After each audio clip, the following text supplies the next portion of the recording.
बिस्मिल्लाहिर्रहमानिर्रहीम। अस्सलाम वालेकुम नाज़रीन, आप यूट्यूब चैनल देख रहे हैं। मैं इमरान खान हूँ। इससे पहले कि आज की खबरें मैं आपको बताऊँ, पहले निज़ाम का जो सबसे बड़ा मसला है वो आपके सामने रख देता हूँ। निज़ाम का इस वक्त सबसे बड़ा मसला किसान नहीं है। किसान जो बेचारा अपनी गंदम रख के बैठा हुआ और ख़रीदने वाला कोई नहीं है, ये निज़ाम का सबसे बड़ा मसला नहीं है। करप्शन इस निज़ाम का सबसे बड़ा मसला नहीं है। बैड गवर्नेंस इस निज़ाम का उससे कोई लेना देना नहीं, कोई बहुत बड़ा मसला वो भी नहीं है। पाकिस्तानियों का मैंडेट चोरी हो गया, फॉर्म 45 के बजाय फॉर्म 47 के ऊपर हुकूमतें बना दी गई, वो भी बड़ा मसला नहीं है। महंगाई और मईशत की तबाही भी सबसे बड़ा मसला नहीं है। बेरोज़गारी और जो बढ़ती हुई पाकिस्तान में गुर्बत है वो भी इस निज़ाम का सबसे बड़ा मसला नहीं है। लाकानूनियत और इस मुल्क में बढ़ते हुए दहशतगर्दी के वाक़यात वो भी इस वक्त इस निज़ाम का सबसे बड़ा मसला नहीं है। आने वाला बजट और IMF की गरीबों की कमर तोड़ देने वाली जो शराइत है वो भी इस निज़ाम का सबसे बड़ा मसला नहीं है। और जो इस वक्त अवाम और रियासत में जो बढ़ती हुई दूरियां और बदएतमादी है वो भी इस निज़ाम का सबसे बड़ा मसला नहीं है। अदलिया में दबाव की वजह से जो एक बेचैनी पाई जाती है वो भी इस निज़ाम का सबसे बड़ा मसला नहीं है। इस निज़ाम का जो सबसे बड़ा मसला है वो ये है कि इमरान खान की फ़ोटो कैसे बाहर निकली। यानी हद हो गई है, उसके ऊपर इंक्वायरियाँ हो रही हैं, वो मामला उठाया जा रहा है, बाकायदा खबरें छप गई हैं, बाकायदा इंक्वायरियाँ हो रही हैं और सख्त तरीन रूल्स अप्लाई कर दिए गए हैं कि आइंदा अदालतों के अंदर जनाब मोबाइल नहीं जाएंगे, कैमराज नहीं जाएंगे, तलाशियाँ जो हैं वो ज़्यादा सख्त दी जाएंगी, अमले के पास भी कोई ऐसी चीज़ नहीं होनी चाहिए। एक फ़ोटो है, कोई एटम बम का फार्मूला तो नहीं है जो बाहर आ गया है। इतना खौफ किस बात का है, इतना डर किस बात का है? और अगर डर है ना तो फिर डर भी जायज़ है मेरे ख्याल में। किस वजह से है? वो आदमी जो पिछले लगभग 9-10 महीने से जेल में है, उसका कॉन्फिडेंस और उसके बयानात आप चेक कीजिए वो अब क्या कह रहा है। इमरान खान साहब ने आज सहाफ़ियों से मुलाकात की जेल के अंदर और उनसे गुफ्तगू की। मुलाकात ये है कि वो जब केस चल रहा होता है तो गुफ्तगू हो जाती है। तो वहाँ इमरान खान साहब ने कहा कि मिसकंडक्ट करने पर जज अबुल हसनात और जज कुदरतुल्लाह के ख़िलाफ़ रेफरेंस फ़ाइल करने को कहा है। ये दो मुअज़्ज़िज़ जज साहिबान हैं जिन्होंने जेल के अंदर मिसकंडक्ट के मुर्तकिब हुए बकौल इमरान खान साहब के, और उनके केसेस को इस अंदाज में चलाया कि इनके ऊपर कानूनी कार्रवाई होनी चाहिए। तो इमरान खान साहब ने रेफरेंस फ़ाइल करने का कहा है अपने वकला को, और उन्होंने कहा कि फॉर्म 47 के बेनिफिशरी से जब कोई सवाल होता है तो वो हमलावर हो जाते हैं। झूठ को बचाने के लिए जजेस और मीडिया पर दबाव बढ़ाया जा रहा है। सदर, वज़ीर आज़म और वज़ीर आला पंजाब झूठ पर बैठे हुए हैं। फॉर्म 47 का बेनिफिशरी गवर्नर खैबर पख्तूनख्वा अली अमीन गंडापुर पर ज़ाती हमले कर रहा है। अली अमीन गंडापुर ने क्या किया वो भी आपको मैं बताता हूँ अभी। इमरान खान का जस्टिस बाबर सत्तार के खिलाफ प्रेस कॉन्फ्रेंस पर रद्द अमल। फॉर्म 47 के बेनिफिशरी ही जस्टिस बाबर सत्तार पर लफ्जी हमले कर रहे हैं। ये कबीला है ना जो पूरा का पूरा मिलके जस्टिस बाबर सत्तार के खिलाफ हो गया और उनके खिलाफ प्रेस कॉन्फ्रेंसेस कर रहा है, अदलिया के ऊपर कीचड़ उछाल रहा है। एक मखसूस कबीले के लोग हैं। अगर आप इनके चेहरे देखें तो आपको आइडिया हो जाएगा कि ये मखसूस कबीले के लोगों में एक बात मुश्तरक है, ये सारे फॉर्म 47 वाले हैं या इनको तोहफतन इनकी नशिस्तें दी गई हैं। यानी गवर्नर सिंध कौन है, किसके आदमी है, कैसे आ गए आप जानते हैं। फैसल वाडा किसी पॉलिटिकल पार्टी से ताल्लुक़ नहीं है, मगर सारी पॉलिटिकल पार्टीज़ ने उनको वोट डाल दिया।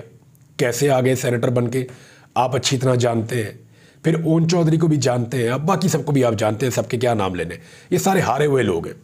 तो इमरान खान साहब ने कहा कि जस्टिस बाबर सत्तार पे वही लोग अटैक कर रहे हैं जो बेनिफिशरी हैं फॉर्म 47 के। और चीफ जस्टिस कादी फायद के बारे में इमरान खान साहब ने एक बात कही और ये एक बड़ा चैलेंज खड़ा हो गया चीफ जस्टिस के लिए। उन्होंने कहा कि वो दबंगा आदमी है चीफ जस्टिस। हमारे सवाल है कि हमारी 9 मई की और 8 फरवरी के हवाले से जो पटिशन्स हैं उनको क्यों नहीं सुना जा रहा।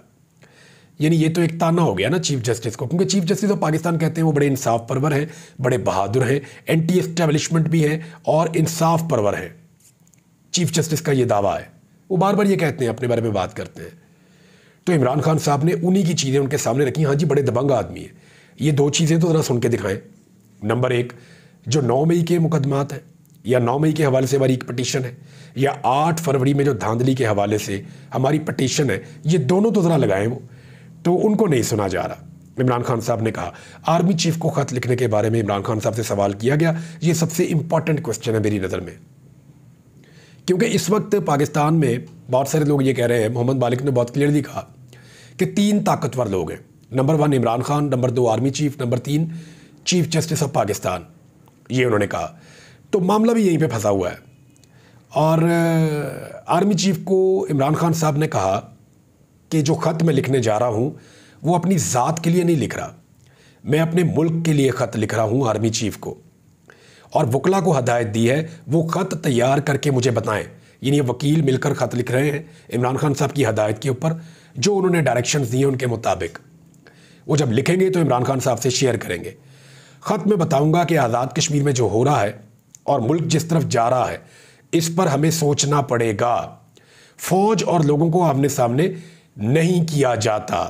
ये बुनियादी नुक्ते उन्होंने 1-2 बता दिए कि मुल्क में जो इस वक्त बेचैनी है, बेताबी है, बेकरारी है और जो एक तासुर बना हुआ है, ये सारा ख़त्म होना चाहिए और फ़ौज को और आवाम को, लोगों को आमने सामने नहीं किया जाता। ये इमरान खान साहब ने कहा है और ये ज़ुबैर अली खान साहब ने इसको रिपोर्ट किया है, मैंने आपको पढ़ के सुना दिया। एक और मामला जो है वो है फैसल वाडा के हवाले से। लेकिन उससे पहले मैं बताऊं, इमरान खान साहब की जो फ़ोटो वाला मामला है उस पर पाकिस्तान तहरीक इंसाफ ने एक मौक़िफ़ दिया है। तहरीक इंसाफ आजकल बहुत मुश्किल अल्फाज का इस्तेमाल कर रही है। उनका जो नया एडिटर आया है या जो प्रेस रिलीज़ लिखने वाला आया है वो बड़े मुश्किल अल्फाज लिख रहा है, तो मैंने थोड़ा सा आसान किया है और मुख्तसर किया है। तहरीक इंसाफ ने एहतजाज किया है, उन्होंने कहा जी बराह रास्त नशर ना करना इमरान खान को ये बिला जवाज़ है और ये एक इम्तियाज़ी सलूक है। अवाम को जानने का हक है, उससे महरूम किया गया। और पनामा और पेंडोरा लीक्स और उसके बाद अब दुबई लीक्स, इन्होंने साबित कर दिया है कि इमरान खान वाहिद कौमी रहनुमा है जिसका रिकॉर्ड साफ़ और शफाफ है। और ये वो वाहिद रहनुमा है जिसका जीना मरना और सारी दौलत पाकिस्तान में है। इमरान खान नैब कानून में तरमीम को रोक कर एहतसाब का निज़ाम मजबूत करना चाहते हैं। इसी नैब को मजबूत करना चाहते हैं जिसके बेईमान चेयरमैन ने 9 मई के फॉल्स फ्लैग ऑपरेशन के लिए मरकज़ी किरदार अदा किया था। यानी वो नैब के कहने पे इमरान खान साहब गिरफ्तार हुए थे, उसके बाद फिर एहतजाज और फिर मामला कहाँ से कहाँ चला गया। इस कौमी मसले पर अपना मौक़िफ़ बयान करना इमरान खान साहब का बुनियादी कानूनी हक था, ये भी उन्होंने कहा। फिर उन्होंने कहा कि अपने साथी जजेस की वजह से चीफ जस्टिस वीडियो लिंक की मुखालफत तो नहीं कर सके, मगर बराह रास्त नशरियात को रोक कर इमरान खान से एक इम्तियाज़ी सलूक किया गया और इमरान खान साहब को उनका मौक़िफ़ देने से भी महरूम किया गया। यानी इमरान खान साहब बोलना चाहते थे, उनकी बहन ने भी कहा, बाकी लोगों ने भी कहा कि वो बोलने के लिए बेताब थे, उन्हें मौका मिले, लेकिन 3 घंटे की समाअत में इमरान खान साहब को बोलने का मौका नहीं दिया गया। शायद अगली मरतबा मिल जाए। तो 2 आर्टिकल्स का हवाला दिया गया। आर्टिकल 10A ये मुनसिफाना ट्रायल है और आर्टिकल 19A यानी हर आदमी को इतलात तक जो है वो रसाई होनी चाहिए, मुसद्दिका इतलात तक रसाई होनी चाहिए। फिर चीफ जस्टिस बताएं कि किसके इशारे पर उन्होंने कानून, ये बड़ा अहम है, उन्होंने कहा कि चीफ जस्टिस ऑफ पाकिस्तान बताएं कि उन्होंने किसके इशारे पर कानून और आइन को पसे पुश्त डालकर खिलाफ दस्तूर पाबंदी को जवाज़ बख्शने की कोशिश की। यानी जो कुछ भी हुआ है किसके कहने पर किया? चीफ जस्टिस ऑफ पाकिस्तान ने, उन्होंने सवाल पूछा। और क्यों मामूल के मुताबिक चीज़ें नशर नहीं हुई जैसे नॉर्मली होती है? इससे पिछली पेशी तो नशर हुई थी इसी केस की, तो ये वाली क्यों नहीं हुई? तो ये भी एक सवाल उन्होंने पूछा। आखिर में चीफ जस्टिस ऑफ पाकिस्तान को एक मशवरा दिया तहरीक इंसाफ ने। आखिर में उन्होंने कहा चीफ जस्टिस ऑफ पाकिस्तान ऐसे कानूनी गुनाह से तौबा करें और अदलिया के वक़ार की बहाली के लिए और जजों को रियासती जबर से बचाने के लिए अपनी तवानाइयाँ सर्फ करें।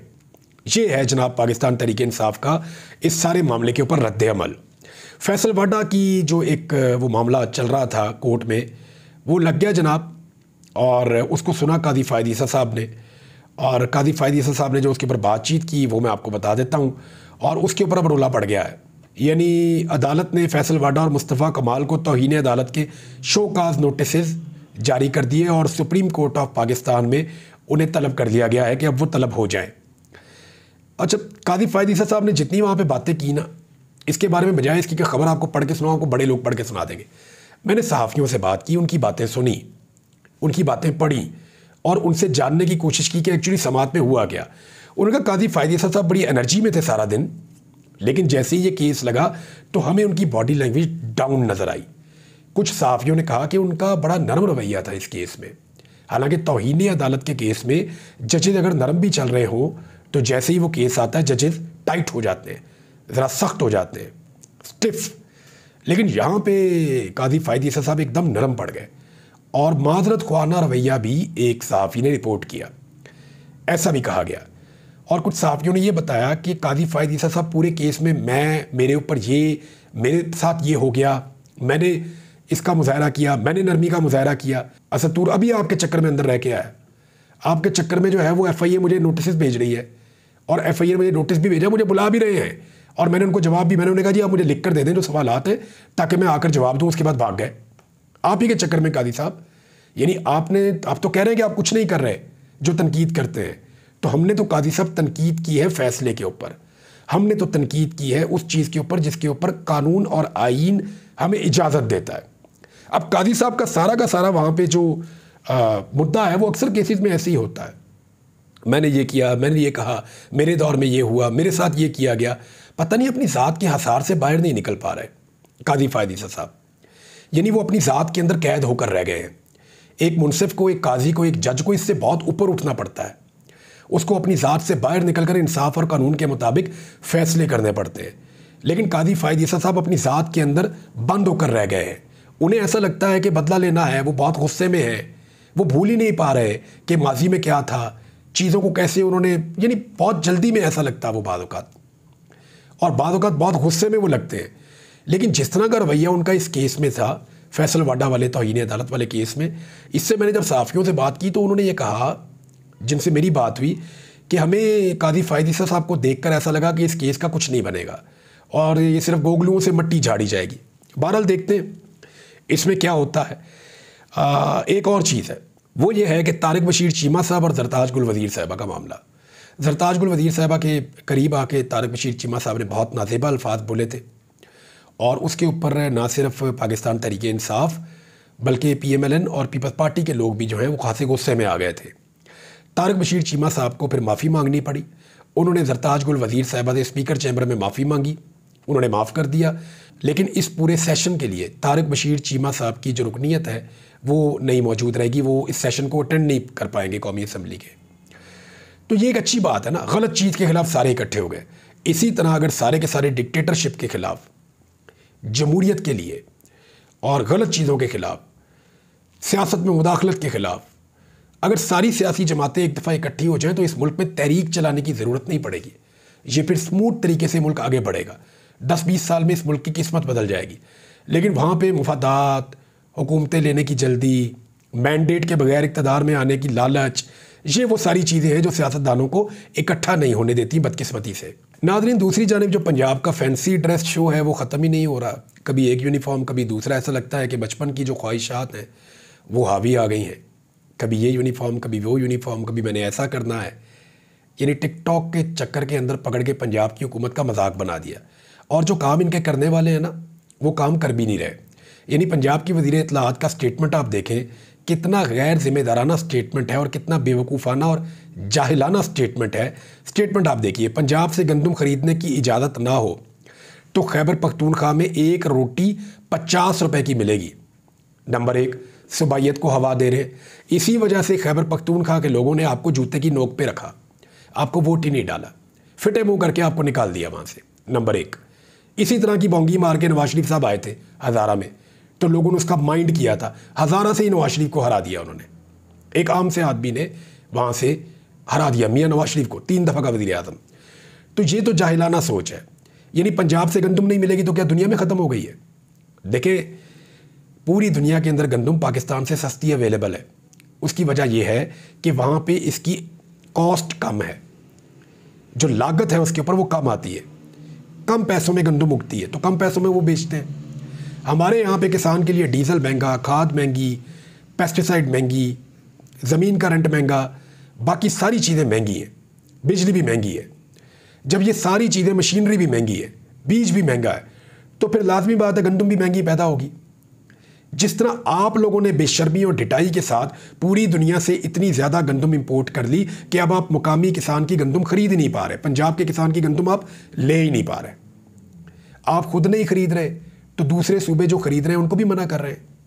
यानी आज ही खैबर पख्तूनख्वा की हुकूमत ने पंजाब के किसानों से गंदम खरीदना शुरू की है।